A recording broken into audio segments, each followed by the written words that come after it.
வரலாற்றில் எழுதுங்கடா, சத்தியமா வரலாற்றில் எழுதுங்க. இல்லைன்னா நீங்க ஊழல் பண்ணி ஊட்ட கட்டின உங்க வீட்டு கக்கூசிலேயாச்சும் எழுதுங்கடா. விஜய்ன்ற ஒருத்தனை பார்த்து இல்ல விஜய்ன்ற பேரை கேட்டாவே பெரம்பூர் பேருந்து நிலையத்தில் இருக்கிற பப்ளிக் பஸ் ஸ்டாண்டு கக்கூஸ்ல போய் உட்காந்துக்கிட்டு ஒளிஞ்சுட்டு எழுதுங்கடா. தூக்கி போட்டு அந்த அளவுக்கு அடிச்சான்னு எழுதுங்கடா. எழுதுங்க, வரலாற்றில் எழுதுங்கடா. என்ன பயம்? அதாவது ஒரு ஆளுநர் மாளிகைக்கு அந்த மனுஷனை எத்தனை வாட்டி அலைய விடுவீங்க? ஒரு 108 தொகுதி பெரும்பான்மையை வகிச்சு ஜெயிச்சிருக்க மக்களால் தேர்ந்தெடுக்கப்பட்ட கடல் தாண்டி அவன் வந்து ஓட்டு போட்டு ஜெயிக்க வச்சுட்டு இப்ப வந்து முதலமைச்சர் அப்படின்ற பட்டத்தை வந்து ஆல்ரெடி மக்களால் கொடுக்கப்பட்டாங்க. ஆனா நம்ம ஆளுநர் இன்னும் மண்டி போட்ட தருணத்திலே இருக்கிறார். இன்னும் நான் மண்டி தான் போடுவேன், கொஞ்சம் கூட கேவலமாவே இல்லைல்ல.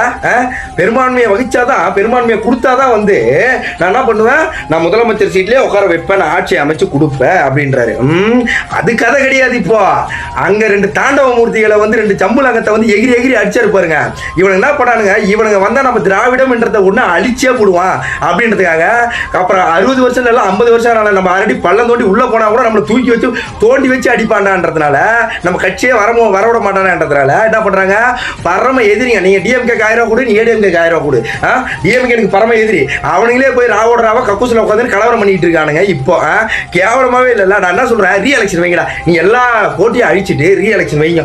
ரீ எலெக்ஷன் வச்சுனா எல்லாருமே ட்ரிகர் ஆகி உங்களை டிக்கில் அடிக்கலாம் எங்கள் பேரை மாற்றிக்கிறேன். அதாவது 234 தொகுதியில் ஒரே ஒரு தொகுதி கூட உங்களை ஜெயிக்க விடாம 234 தொகுதியிலையும் உங்களை அடிச்சு ஓட விட்றாங்கடா. மக்கள் ஓட விட்றாங்க.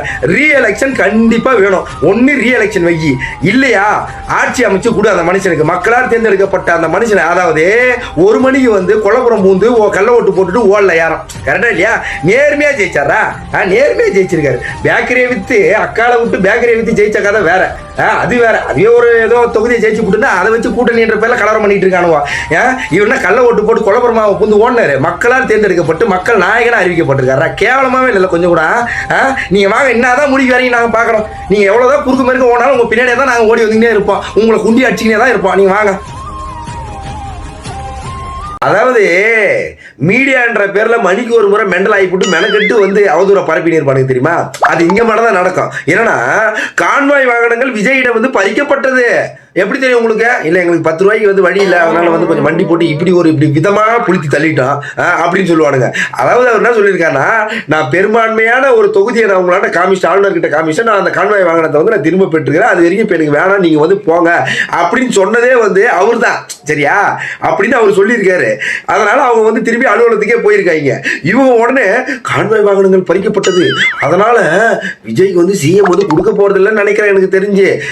இந்த மீடியா மெண்டல் பெணாத்து மெனக்கட்டு பெணாத்திட்டு கிடக்குறானுங்க. டேய், இன்னாதான் உங்களுக்கு பிரச்சனை. ஸ்ட்ரெயிட்டா உங்களுக்கு கண்டென்ட் வேணும்னா எங்க சீமானண்ணன் கிட்ட போங்க. எங்க சீமானண்ணனுக்கு இன்னைக்கு காலையில போன் பண்ணிக்கிறாங்க ஆளுநர் ஆபீஸ்ல இருந்து. பதவி இருக்கலாம் இப்ப வரலீங்க. வெண்ண வந்து டெபாசிட் இருந்த சான்றிதழ் வாங்கிட்டு போற வெண்ண அங்க ஒரு பக்கம் அடி, அப்போ அண்ணனுக்கு அடி, மறுபடியும் வந்து அண்ணன் வந்து எழுந்து வந்த கட்டலே போய் மறுபடியும் படுத்துக்கிட்டாரு. அதாவது ஒரு பேச்சு கூட என்னை பத்தி பேசல பாத்தீங்களா அப்படின்னு மறுபடியும் படுத்தினாரு. அங்க போய் அண்ணன் போய் ஹாட் டாபிக் வச்சு பேசுறாங்கன்னா மெண்டலுக்கு மாதிரி கான்வாய் வாகனங்கள் பறிக்கப்பட்டது அவ்வளவுதான். அதாவது கல்யாணத்துல சீப்பெடுத்து ஒழிக்கப்பட்டதுனால வந்து கல்யாணம் நின்று போச்சு அப்படின்னு வந்து பணத்தை தொடங்க அந்த மாதிரி. ஏன்னா மண்டி போடுறதுன்னா இந்த தமிழ்நாடு மீடியாக்களை வந்து இது பண்ணவே முடியாதுங்க, அடிச்சுக்கவே முடியாதுங்க. என்னவா மண்டி போடுறானுங்க வந்து உடனே. இப்ப கான்வாய் வாகனம் வந்த உடனே வாவ் விஜய் சுத்தி கான்வாய் வாகனங்கள் பறக்கின்றது, ஆஹா ஓஹோ அப்படி மண்டி போடுவானுங்க. கூச்சமே இல்லை கொஞ்சம் கூட, கூச்சமே இல்ல. இவனுங்கெல்லாம் ஓட்டு போட்ட மக்களை மசால் உடனே எல்லாம் நினைச்சிட்டு இருக்கானுங்களா, எப்போனாலும் சுட்டு சாப்பிட்டுலான்னு. இந்த 2 மானகட்ட மன்னார்களை இப்பவும் ஒரு கூட்டம் நம்புதுன்னா ஒண்ணு அவனுக்கு 1 கிராம் மூளை தான் இருக்கணும், இல்லை மூளை வளைச்சு குன்றையோட தான் இருக்கணும். அதாவது மாஸ்டர் படம் போயிட்டு இருக்கும் போது பாஜகக்காரனுங்க போராட்டம் பண்ணானுங்கன்றது நெய்வேலியில எல்லாருக்கும் தெரியும்.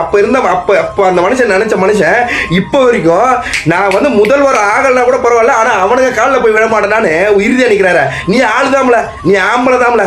ஆனா இங்க ஒருத்தனுங்க இவன் வந்துட்டானா அடுத்த 15 வருஷம் சர்வே பிரகாரம் வந்து திராவிடம் என்றத ஒண்ண வந்து அழிச்சிருவான் அப்படின்றதுக்காக போய் மண்டிக்கு மேல மண்டி, இங்க போனா அந்த பக்கம் ஒரு எம்எல்ஏங்க மண்டி, இந்த பக்கம் இவனுங்க எம்எல்ஏங்க மண்டி, எப்படியா இருந்தாலும் மண்டி போட்டு ஐயோ தம்பி திராவிடத்தை ஒன்று அழிச்சிருவான், நம்மள புதைச்சாலும் தோண்டி வச்சு பொழப்பான், இவனை மட்டும் வர விட்டுருவ கூடாது, இவன் அடுத்த எம்ஜிஆருக்கு மாதிரி ட்ரிகர் ஆகி எலிவேட் ஆகி பயங்கரமா போய்கிட்டு இருப்பான், நம்ம சத்தியமா நம்மளுக்கு தாங்கவே தாங்காது குண்டி அடி அப்படின்னு எவ்வளவு கேவலமா இறங்கிட்டீங்களா, அசிங்கமாவே இல்லை.